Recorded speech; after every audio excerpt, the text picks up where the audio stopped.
Un pénalty arrêté par David Ospina, un pénalty manqué par Darius Vitanic. C'est l'histoire de ce Rennes-Nice. Les Aiglons ramènent un point de leur déplacement en Bretagne.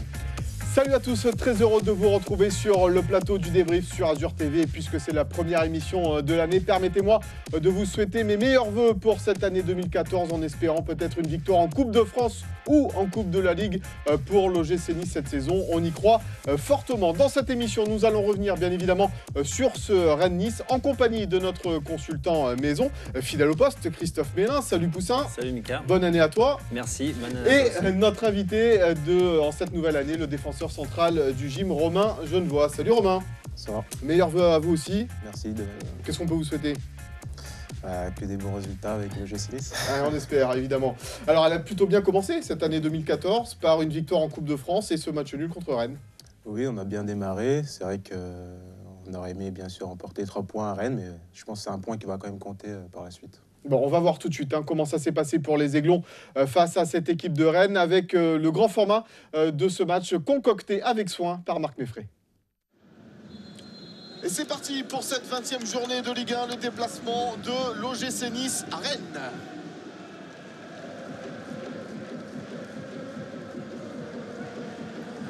Pas de faute dans la surface de réparation. Et non, c'est un penalty. Penalty en faveur des Rennais après cette faute de Grégoire Puel. Il aurait touché le ballon, l'arbitre n'aurait pas sifflé. Concentré le gardien colombien. Kadir face à Ospina. La parade, super. Superbe parade de David Ospina. Attention, c'est pas terminé. Le gardien de l'OGC Nice qui reprend ce ballon. Oh l'arrêt. Quel arrêt de David Ospina sur ce penalty. Tous ses partenaires qui viennent le féliciter. Bon, c'est vrai que ça manque un petit peu de puissance, le penalty de Kadir, mais on voit la bonne anticipation de David Ospina. Et voilà, encore une fois, il nous fait voir qu'il est très important dans cette équipe. C'est un bon ballon, ça de Bruls pour Valentin Esseric dans la surface de réparation. Esseric, voilà l'intervention, le penalty. Le penalty en faveur des Niçois après cette intervention de Canabic. On voit ça. On le voit en retard. Sans problème, il était passé Valentin.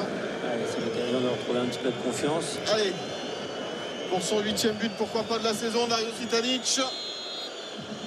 Face à Kostil, Vitanic. Ah, c'est au-dessus. Ah, c'est au-dessus ce ballon de Darius Vitanic. Ben, décidément, quand ça veut pas pour l'attaquant argentin. Après le pénalty arrêté par David Ospina, ben, cette fois Darius Vitanic qui ne cadre pas ce ballon face à Kostil. Et le score en est toujours de 0-0. Attention, cette frappe pour David Ospina, heureusement. Trop écrasé cette frappe de Jean de Bakoun là. Vraiment, il s'est retrouvé en bonne position et heureusement qu'il écrase trop sa frappe. Ça sera bien de siffler, on reste là-dessus. Et c'est terminé sur ce score de 0-0. Les sifflets du public du Stade Rennais, mais c'est un bon point de prix, on va dire, par l'OGC Nice. Penalty arrêté en première période par David Ospina, penalty loupé par Darius Vitanic pour les Niçois. Nice qui garde sa série d'invincibilité qui se monte maintenant à 5 matchs. Voilà donc pour ce résumé de Rennes-Nice. On va voir tout de suite les tableaux de cette 20e journée de Ligue 1 avec les résultats. Tout d'abord, le match nul de Monaco face à Montpellier vendredi soir. La victoire du Paris Saint-Germain face à Saint-Etienne. La victoire de Lyon également face à Sochaux. Et puis hier soir, la surprise avec la défaite du LOSC face à Reims à domicile. Ce qui nous donne au classement le Paris Saint-Germain avec 5 points d'avance maintenant sur l'AS Monaco 2e et 7 points d'avance sur Lille qui reste 3e. Dans la deuxième partie de ce classement, eh bien l'OGC Nice est toujours 14e avec 24 points. Rennes suit derrière avec 22 points. Valenciennes, Sochaux et Ajaccio ferment la marche. Poussin, on va pas se mentir, c'était pas un grand match pour cette 20e journée de Ligue 1 pour l'OGC Nice et pour le Stade Rennais. Ouais, c'est vrai que c'était un match assez difficile. Mais c'est vrai que voilà, on repart avec un point. Je pense qu'on va retenir ça de cette soirée. C'est vrai que c'était compliqué. Dans la maîtrise du ballon, on a eu un petit peu de mal sur ce match-là. Mais bon, on rentre avec un point, on est quand même satisfait, on continue la bonne spirale et c'est ça le point positif. On va regarder les stats de cette rencontre entre Rennes et Nice, voir que la possession du ballon est en faveur des Rennais sur ce match-là. 19 tirs à 6, 5 tirs cadrés pour les Rennais, 0 tirs cadrés pour les Niçois, 27 centres de chaque côté. Romain, on le disait, c'est pas un grand match, évidemment, vous en êtes conscient, mais le point est important. Oui, bien sûr, parce qu'on a quand même C'est vrai que c'était pas du grand football pour les deux équipes, mais c'était quand même une bonne équipe de Rennes qui était très bien en place tactiquement, qui nous a posé un peu de problèmes en première mi-temps. On a su corriger en seconde. Et après, c'est vrai qu'on on a manqué un peu de fraîcheur physique pour faire des différences, notamment devant. Et voilà, il faut savoir se satisfaire de ce point-là. On était quand même costaud défensivement. Je parle pas que des défenseurs, mais de toute l'équipe qui depuis quelques matchs, fait les efforts qu'il faut pour ramener au moins un point comme on a pu obtenir. Romain disait, Nice un peu bousculé en première période, qui n'avait pas la maîtrise du ballon, c'est assez rare pour le souligner, Poussin, dominé dans la maîtrise de cette balle. Ouais, c'est vrai qu'on a l'habitude que voilà, les Niçois aient la possession du ballon. Et c'est vrai qu'en première mi-temps, on a eu beaucoup de difficultés. On était assez bas, je trouve. Et c'est vrai qu'en deuxième mi-temps, comme le disait Romain, on a su rectifier le tir. On leur a posé plus de problèmes. Et c'était quand même mieux par la suite. On va écouter la réaction de l'entraîneur de l'OGC Nice, Claude Puel, au micro de Nassim Thierry. C'était juste à l'issue de ce match. On a eu du mal à contenir ce beau collectif. Je trouve que Rennes a fait un bon match, revient bien dans la partie. Ça a été très difficile. On pourrait résumer ce match à une histoire de pénalty, puisqu'on aurait pu être mené en première mi-temps et mené en deuxième mi-temps. Ça n'a pas été le cas. Mais on n'avait pas assez, je trouve, de répondants, notamment physique, pour prétendre à mieux. Donc dans ces cas-là, il faut savoir ne pas perdre et prendre un point à Rennes. Je pense que c'est intéressant. C'était dur physiquement, Romain, comme le coach le disait? Oui, c'était un petit peu dur, mais aussi c'était dû aussi avec l'état du terrain. Je ne sais pas si ça se voyait de l'extérieur, mais le terrain était vraiment très très gras. Donc ça fatigue d'autant plus les muscles et redouble d'efforts pour ne serait-ce qu'un simple appui. Donc c'est vrai que c'est difficile de pratiquer un beau football quand le terrain n'est pas complètement, voilà, c'est quand c'est pas vraiment un billard. Mais voilà, on aurait quand même pu mieux faire et prétendre à mieux. C'est vrai que parfois ça ne nous empêche pas de pratiquer un beau football. Là, on n'a pas su le faire. Bon, on va se contenter de ce point-là et travailler pour faire mieux le prochain match. Ouais, c'est vrai, Poussin, on a un sentiment mitigé après cette rencontre. C'est un match que Nice aurait peut-être pu ou dû gagner ou pu gagner. En tous les cas, ils l'ont fait la saison dernière, mais qu'ils auraient pu perdre aussi ces Aiglons quand on se souvient de cette série noire, de cette défaite consécutive. Oui, je pense qu'il ne faut pas oublier ça. Il y a un mois d'arrière, un mois et demi, on était dans une mauvaise période. On est resté beaucoup avec beaucoup de défaites consécutives. Et peut-être que ça, c'est un match qu'on aurait perdu. Mais voilà, on a su être costaud et on repart avec un point et c'est ça le principal. Et c'est le discours également d'Éric Botéac et de Didier Digard qu'on a rencontré à l'issue de ce match. C'est bien, on a fait beaucoup d'efforts, il y a un très bon état d'esprit. On retrouve une solidité. On a eu beaucoup de problèmes à l'extérieur en première partie de saison. Là, on gagne en coupe à Nantes et on ramène un point de Rennes, donc c'est bien. On reste sur notre lancée, on était sur 4 victoires consécutives. On sait que cette année, à l'extérieur, on a un peu de mal, donc revenir avec un point, c'est déjà bien ici. Alors on l'a dit, Claude Puel l'a dit également, ce Nice-Rennes, ce Rennes-Nice, c'est une histoire de pénalty. On va d'abord se concentrer bien sûr le magnifique arrêt de David Ospina et c'est le Poussinaille de la semaine.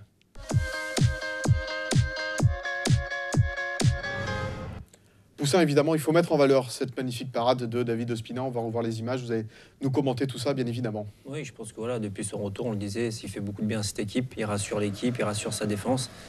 Et voilà, là on le voit sur le penalty, il reste bien sur ses appuis. Et je pense qu'il regarde bien la course de Fouad Kadir, il anticipe bien et il sort ce ballon. Et c'est vrai que c'est un bel arrêt, parce qu'il faut aller la chercher.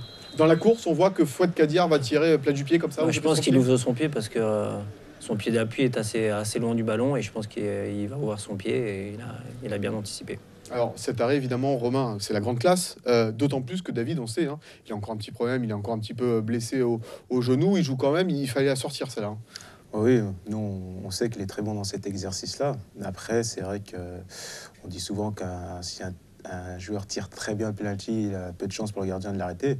Mais là, on voit quand même que David, voilà, c'est un bel arrêt. C'est normal qu'il en récupère les mérites. Alors, on va l'écouter justement. David Ospina, il va nous raconter un petit peu ce qui s'est passé sur ce penalty. Au début du penalty, quand je le vois placer, je pense dans ma tête que je vais plonger à gauche. Et bon, à la fin, j'arrive à l'arrêter et c'est bien pour l'équipe, pour continuer dans les matchs et faire ce bon match pour arriver à faire les bons résultats. Alors Poussin, on l'a souvent évoqué dans nos commentaires, David Ospina, il fait partie des tout meilleurs gardiens du championnat de France, sûrement du top 5. On va voir ses stats justement avec lui, avec l'OGC Nice. David Ospina, 14 matchs joués cette saison, 7 victoires, 3 nuls, 4 défaites, 11 buts encaissés.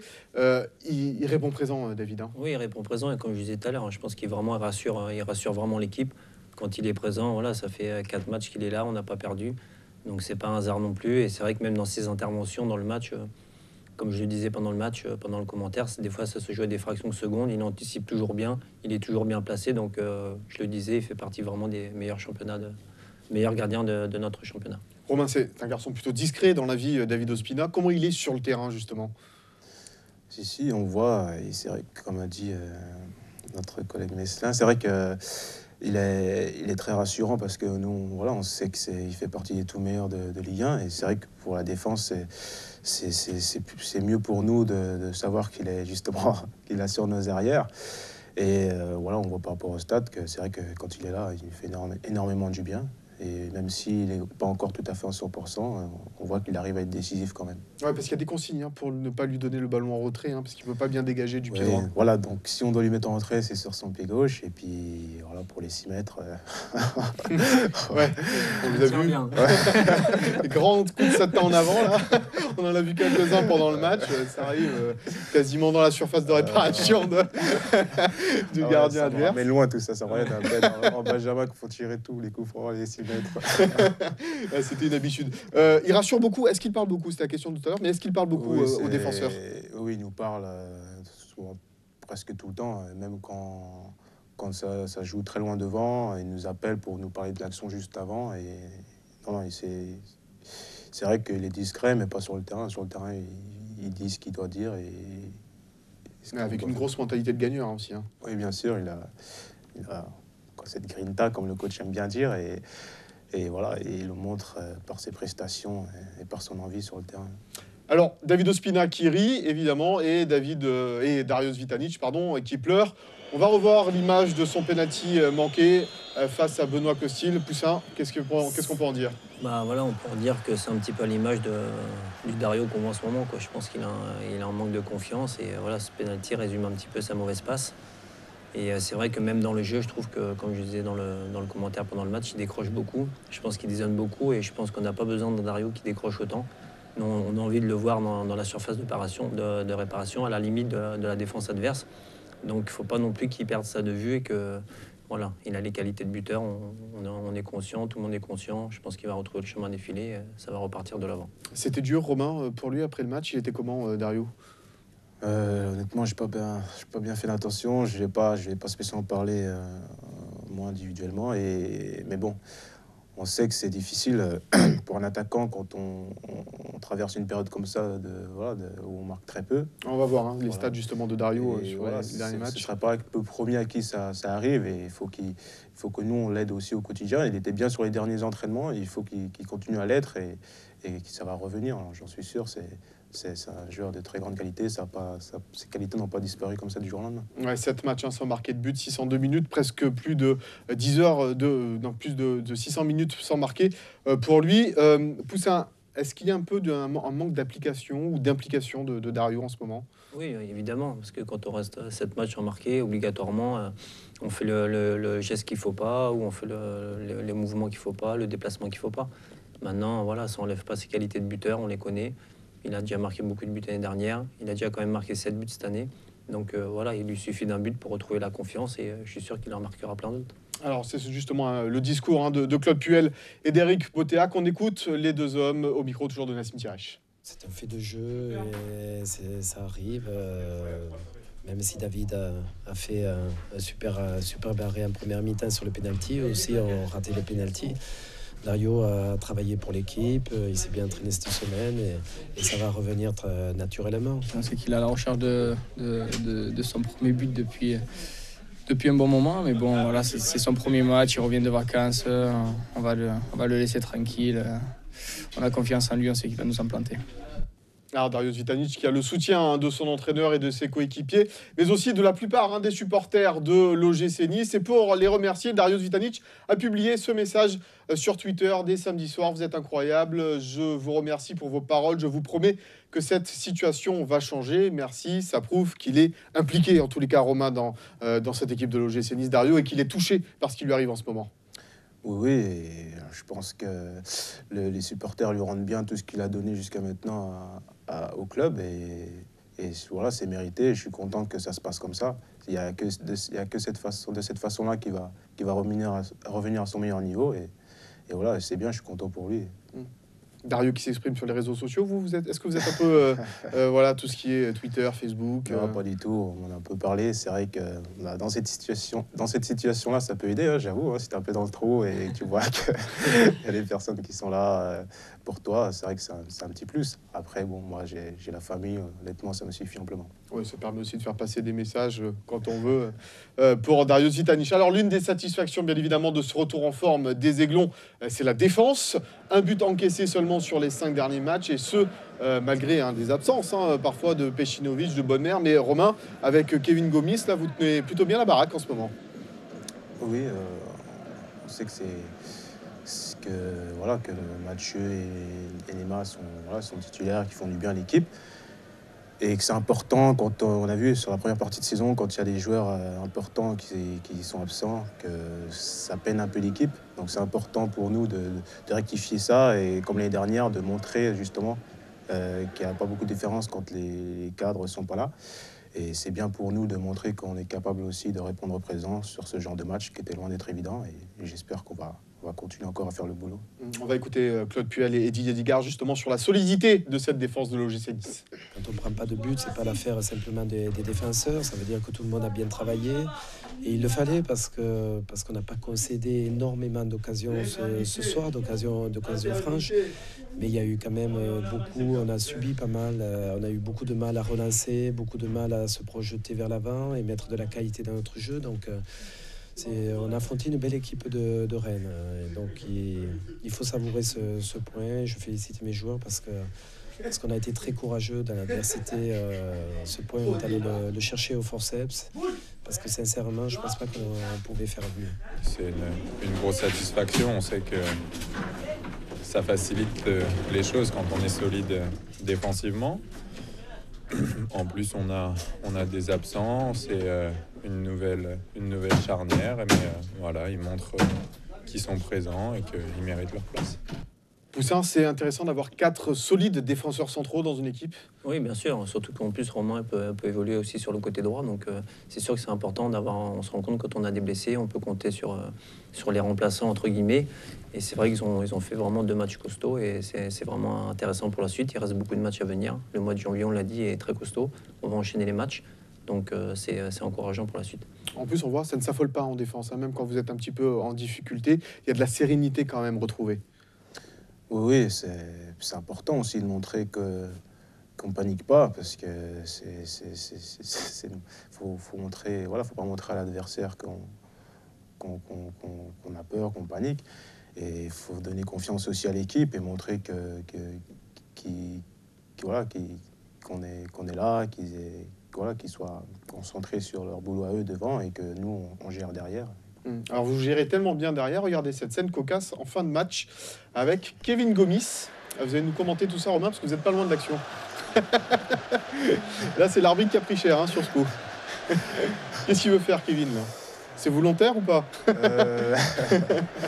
sais pas, j'ai pas vu dans ses yeux s'il voulait tuer quelqu'un ou pas, mais en tout cas, il m'a dit ouais, laisse. Donc j'ai vu qu'il avait beaucoup de détermination, donc je me suis dit voilà, il faut que je m'enlève. Et l'arbitre n'a pas eu le temps de s'enlever lui aussi. Donc, par contre, donc. Non, c'était un moment cocasse, ça arrive en fin de match, donc c'est pour ça que c'est marrant. Et l'arbitre, on pensait qu'il sifflait la fin du match, mais en fait, c'était pour reprendre ses esprits. Donc, on vous voit mort de rire quand vous allez le voir, l'arbitre. C'est vrai que ça arrive pas souvent. Un arbitre qui se fait allumer, ça peut arriver, mais de cette façon-là, de cette façon si violente. Oui, et puis ça lui lançait pas mal de petites boutades avec les joueurs de Rennes et Didier aussi, donc c'était dans un bon esprit. Il était sympa cet arbitre, ouais, ça va. Oui, il était sympa. Ouais, C'était bon. un bon arbitre. En plus, il vous a oublié il a oublié une main de Grégoire Puel dans la surface de réparation. Donc c'est vrai qu'il était plutôt sympa, monsieur de Siège. Alors, 4 victoires, 1 nul. Vous commencez peu à peu à effacer cette mauvaise série de 7 défaites consécutives. Est-ce que la confiance est retrouvée, Romain? Oui, la confiance, pour moi, elle avait été retrouvée même avec une défaite. C'était après le match de Reims, où on n'avait pas changé les choses sur le plan comptable, mais on avait retrouvé un état d'esprit sur ce match-là et un contenu de match intéressant à l'extérieur. Et on s'est appuyé beaucoup là-dessus sur les matchs qu'on suivi, que ce soit le match de coupe pour Sochaux ou le match de championnat de Sochaux également et Evian. Et on a confirmé avec les victoires et on ne l'a pas oublié. Heureusement que la trêve était courte, mais on l'a pas oublié. On est bien reparti de l'avant.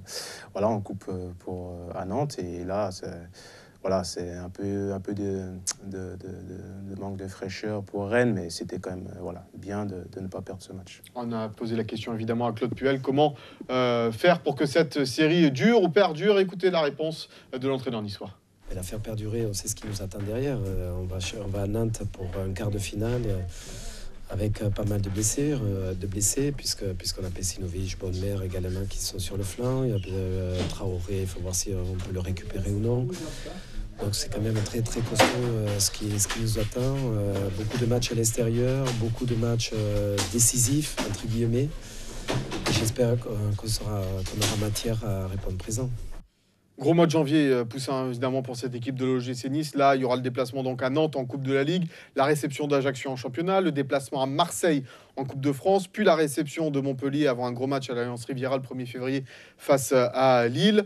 C'est un mois charnière, là, ce mois de janvier pour les Niçois? Oui, c'est un mois charnière. Clairement, on va enchaîner les matchs en championnat. Il y a aussi la Coupe entre deux, donc...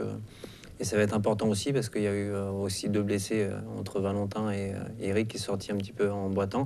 Donc on espère que c'est pas très grave parce qu'on a besoin de tout le monde. On va enchaîner les matchs, donc il va falloir aussi faire tourner un peu. Donc il va falloir gérer l'effectif aussi. Donc on fait confiance à Claude Puel pour ça. Eh ben, l'enchaînement est tout trouvé, Poussin, puisque voilà la mauvaise nouvelle de ce match entre Rennes et Nice, la blessure de Valentin et Eric, touché à la cuisse droite. Il a dû sortir du terrain. Valentin, on espère que c'est pas trop grave, mais on le disait, s'il y a déchirure, c'est au moins 2 à 3 semaines de repos pour lui. Après, tout dépend de cette déchirure. Vous avez connu des petits pépins aussi, vous, cette saison, Romain. Ça s'accumule pour les Niçois. Oui, malheureusement, on espérait que cette nouvelle année soit meilleure que la saison dernière. Malheureusement, on voit que ça part mal avec déjà les absences de Mathieu, Neymar et on voit que là sur ce match-là on va perdre encore peut-être quelques joueurs encore, donc surtout avec, comme vous avez dit, avec le gros mois de janvier qui nous attend. C'est vrai qu'on a besoin de tout le monde, donc j'espère que ce ne sera pas de grosses blessures, qu'on récupérera tout le monde très vite. Ouais, parce que outre Valentin et Eric qui est sorti, Eric Boteac est également sorti, Iboité, touché lui également au genou. On est inquiet pour ces joueurs-là, mais on rêve quand même, Poussin, de voir cette équipe de l'OGC Nice au complet, au moins 1 fois, 2 fois, 3 fois dans la saison. C'est vrai que depuis le début de la saison, on n'a pas été gâtés. Il y a eu beaucoup d'absents, beaucoup de blessés, donc c'est vrai je crois qu'on n'a pratiquement jamais eu l'équipe type entre guillemets. Mais c'est vrai que après les joueurs ont répondu présent aussi. Donc ceux qui ne jouaient pas beaucoup ont du temps de jeu, ils ont prouvé aussi plein de choses. Donc il faut faire confiance à l'effectif en place pour aller chercher de bons résultats. Du coup, on peut se poser la question, quelle équipe aligner contre Nantes mercredi en Coupe de la Ligue, en sachant donc qu'il y a quelques joueurs qui se sont blessés. Est-ce que, d'après vous, Romain, on ne va pas dévoiler les plans de Claude Puel, mais est-ce qu'il a prévu de faire tourner un petit peu plus, ou il va finalement bien s'accommoder de ses blessures et mettre une équipe la plus compétitive possible? Connaissant le coach, je pense qu'il va mettre une équipe, même s'il doit faire tourner un peu, ce sera toujours une équipe compétitive pour obtenir un résultat. Donc je pense que ce sera partir dans cet esprit-là. Ouais, surtout quand on est en quart de finale d'une Coupe de la Ligue, à 2 matchs du Stade de France. Là, faut tout donner. C'est un objectif cette saison, la Coupe, Romain? Bien sûr, on a envie de réussir cette aventure-là. C'est quelque chose à vivre dans une carrière pour tout le monde. Et je pense qu'on a l'occasion de réussir quelque chose cette année. Il faut qu'on en soit conscient. On y est conscient. Et j'espère qu'on va réussir à aller jusqu'au bout et ça va passer par un très bon match là-bas à la Beaujoire. Ouais, un match à Nantes où c'était chaud déjà lors du match de Coupe de France. Il va y avoir un accueil assez sympathique là, je pense, pour ce nouveau match, non Romain? Oui, bien sûr, ça fait 2 matchs sur un laps de temps très court. Donc en plus on gagne le match de Coupe de France, donc il y aura forcément un esprit revanchard de leur part pour le match de Coupe, avec honnêtement c'est sûr avec un plus bel enjeu derrière, vu que c'est une place en demi-finale. Donc voilà, ils seront chez eux devant leur public et je pense qu'ils vont vouloir vraiment sortir le gros match et voilà. Et nous aussi, il faudra qu'on fasse le maximum et qu'on passe ce tour. Ouais, évidemment. Comment vous sentez, Romain, là, dans cette première partie de saison, dans cette saison à l'OGC Nice? Poussin le disait tout à l'heure, un coup défenseur central, un coup latéral droit. Comment ça va pour vous? Moi, à l'heure d'aujourd'hui, je suis content parce que je me sens mieux physiquement. Il n'y a plus la blessure de début de saison au niveau des adducteurs. Là, sur ces derniers mois, il y avait la blessure au genou. Donc, on va voir vos stats sur la saison, évidemment. Donc, la blessure au genou qui m'a pas mal handicapé. Et honnêtement, la coupure a fait du bien à ce niveau-là. Et aujourd'hui, en tout cas, cette nouvelle année, je me sens très bien et j'espère que je vais pouvoir être le plus longtemps compétitif et que les déboires physiques ne vont pas me concerner. Ouais, parce qu'on va regarder ce que vous avez fait depuis le début de la saison. 14 matchs joués, dont 12 comme titulaire, sur une vingtaine de matchs de championnat. Voilà, ça correspond aussi à ces pépins physiques que vous disiez, votre absence. La défenseur central ou latéral droit, c'est quoi votre poste préféré, mon cher Romain? Non, honnêtement, aujourd'hui, j'apprécie les 2 postes parce que à Nice, j'ai joué beaucoup à droite et j'ai appris à être efficace à ce poste, à redécouvrir ce poste-là. Et après, voilà, comme je l'ai dit, avant, en Ligue 2, j'ai fait plus de matchs dans l'axe. Donc, d'où, pour moi, la sensation d'être mieux dans l'axe parce que j'ai joué plus souvent, tout simplement. Mais voilà, aujourd'hui, j'ai plaisir à jouer à l'OGC Nice et que ce soit à droite dans l'axe. Principal pour moi, c'est de jouer. Voilà. De toute façon, vous êtes solide sur les 2 postes en tous les cas, Poussin. Pas de souci avec Romain, il l'assure. Quand on fait appel à lui, il est toujours présent, donc c'est ça qui est important. Le prochain match du gym en championnat, ce sera donc contre Ajaccio samedi soir à l'Alliance Riviera, un match que vous pourrez revivre à 19h30 lundi 20 janvier sur Azur TV. Un match qui se déroulera sur une pelouse toute neuve, mon cher Poussin, puisqu'elle est en train en ce moment même d'être changée. Ça, c'est plutôt une bonne nouvelle. Oui, c'est une bonne nouvelle parce qu'on sait qu'il y a eu le match de rugby ce week-end, donc je pense que la pelouse déjà était en mauvais état, donc elle a dû être massacrée. Donc heureusement qu'ils changent la pelouse pour pouvoir évoluer sur un beau terrain. Un billard tout neuf pour ce match contre Ajaccio samedi soir. Les rendez-vous d'Azur TV pour l'OGC Nice cette semaine, le jour gym du lundi au vendredi de Nassim Tirech à 18h25. Le brief de Nicolas Galup vendredi 17 janvier à 21h. Et donc ce match entre Nice et Ajaccio rediffusé lundi 20 janvier à 19h30. Poussin, Romain, merci beaucoup d'avoir été avec nous. Bon match en Coupe de la Ligue à Nantes. Ramenez-nous la qualif, c'est un minimum. Et pourquoi pas avec un but pour la qualification, évidemment. Poussin, on se revoit évidemment la semaine prochaine pour débriefer ce Nice-Ajaccio. Et on se quitte avec les plus belles images de ce Rennes-Nice. Bonne soirée à toutes et à tous sur Azur TV.